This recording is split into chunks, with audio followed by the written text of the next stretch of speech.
డొక్కా సీతమ్మ అన్నప్రసాద్ విత్తన పథకం సత్తెనపల్లి పల్నాడు జిల్లా శ్రీ వాసవి కన్యకా పరమేశ్వరి దేవి అమ్మవారి దేవస్థానం ఆవరణలో ఈ కార్యక్రమం జరుగుతున్నది. ఈరోజు పప్పు సాంబారు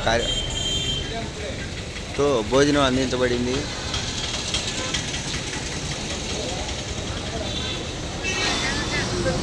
దాత కొప్పరపు రాములు గారి 2వ వర్ధంతి సందర్భంగా వారి కుమార్తెలు అల్లుళ్ళు ఈరోజు అన్నప్రసాదానికి 3,300 రూపాయలు ఇచ్చి ఉన్నారు.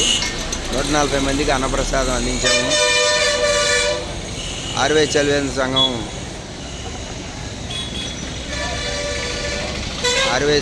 సంఘం వారు ఈ అవకాశాన్ని కల్పించారు. వాళ్ళు ఈరోజు పెట్టుకోమని